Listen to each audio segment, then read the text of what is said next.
So it's 2020. A lot is going on this year. A lot of things are going on this year, but you don't have a lawyer. How is that possible? Like, how? It's like saying you don't have a doctor. You've never been to the hospital. Is that even for real? In this video, I'm going to do you a favor and point out 3 things that you need to pay special attention to when you want to engage the services of a lawyer, because you really need it.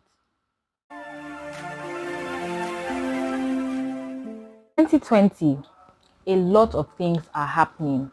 Economies are crashing, people are dying, businesses are struggling, and the last thing you want to be caught in is not having a lawyer. Like, why would you not have?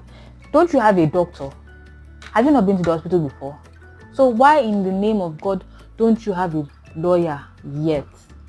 Is it until when your friend is arrested, or something terrible happens to somebody that you know, before you know that you need the services of a lawyer? Okay, so let's say you don't have a lawyer yet. You're in luck, because I'm going to tell you 3 things that you need to pay attention to when you want to engage the services of a lawyer like me.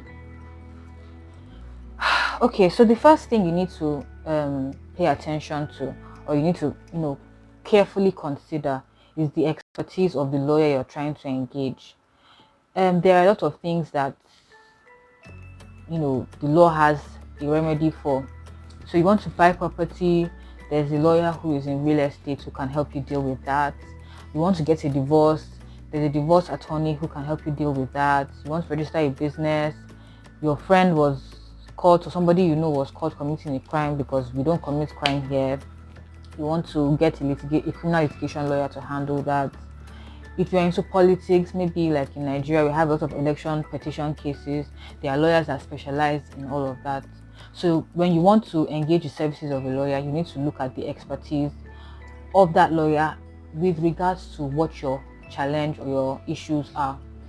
If a lawyer might make a very badass criminal litigation lawyer and might struggle to offer quality service when it comes to real estate, and I'm sure you don't want that. And I'm not trying to say that their lawyers can handle almost everything, but you also want to put yourself in the right hands. The good thing about engaging the services of a law firm, not a lawyer who has one practice, is that in a lot of all these bigger law firms, they have different departments that can handle different kinds of cases. So it's like a one-stop shop. Like, once you just get to that law firm, Lagwaja, I have this problem, what can I do? Okay, this department can handle this. Then they'll refer you to that department to handle your case. But a good side of having a one-man law firm handle your matter is that there's a lot of closeness, or what's the word? I can't remember the word. But like, this person, you have direct contact or access to that particular lawyer.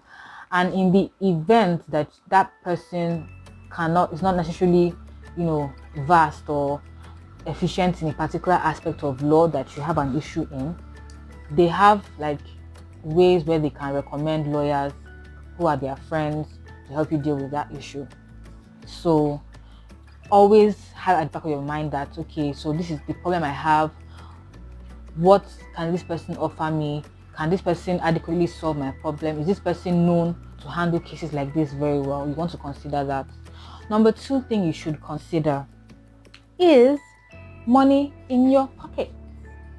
So if I want to buy pizza and I have money for bread, does it correlate? No, it doesn't. Or I want to eat okay, it does not correlate. It's the same way if you are trying to engage the services of a lawyer and you do not really consider how much it is you have to spend and how much the service that you're trying to get costs. There's going to be a lot of stories that touch the heart, a lot of explanation, a lot of begging, a lot of stuff that you probably don't want to be engaged in. So consider the cost of the service you are trying to get. Now, the fact that one lawyer's service is cheaper than another doesn't mean that one person's service is less quality than the other. For instance, if you're engaging the services of a bigger law firm, you might pay more, probably because you are going to, when you get there, you drink tea, you have biscuits, maybe they'll buy you lunch, all of that. And maybe where you're going to pay a bit cheaper, they may not give you all of that, but they might be equipped to handle your case efficiently. But I mean, at the end of the day, some people like the fact that when they go to a law firm, they can drink tea, right? So if that's the kind of money you have to spend on your issues or on a particular case you want to have solved, then go ahead.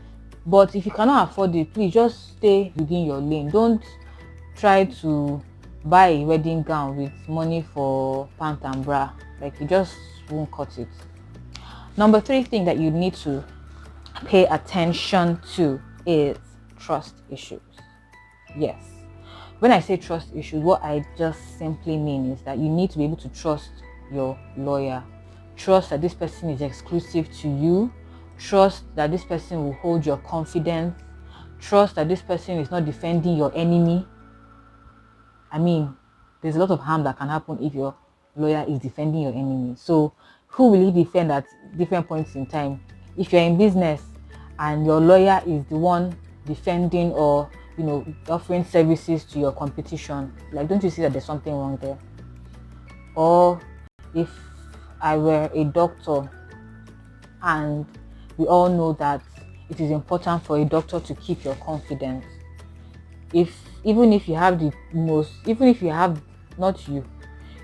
somebody has the bubonic plague or has maybe syphilis and gonorrhea or one really terrible, embarrassing disease, imagine how you'd feel, how that person would feel, not you. If I went on Facebook and said, hey, see what I saw, this person has this thing, like, you feel embarrassed, you feel betrayed. It's the same thing when you engage in the services of a lawyer. You want to ensure this person is going to keep your secret. If your friend committed crime, not you, because you don't commit crime here. If your friend committed a crime, maybe stole that thing or killed that person, you need to explain as clearly as possible. Tell your lawyer that you did this thing. Your lawyer is going to be exposed to a lot of sensitive information from you. So you want to engage the services of a lawyer who can keep your confidence, who can, keep your confidence, but who you can also trust, who you are completely comfortable with. Some women, when they want to go and see a gynecologist, might not feel comfortable seeing a male gynecologist. It's about comfort, whatever tickles your fancy. It's the same way when you're engaging the services of a lawyer. You need to be able to converse freely with your lawyer.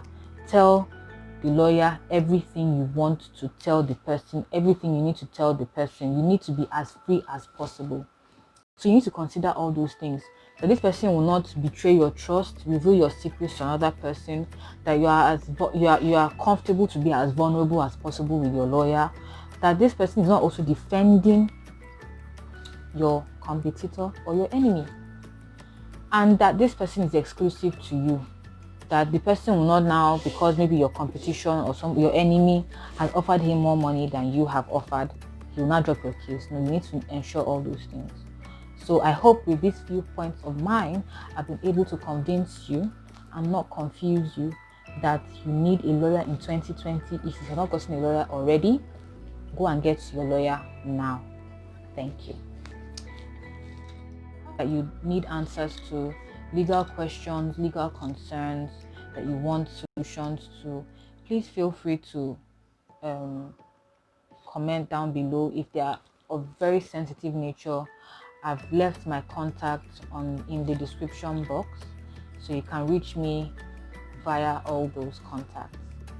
Please don't forget to subscribe to my channel, like my video, and God will not leave us alone in 2020. Bye.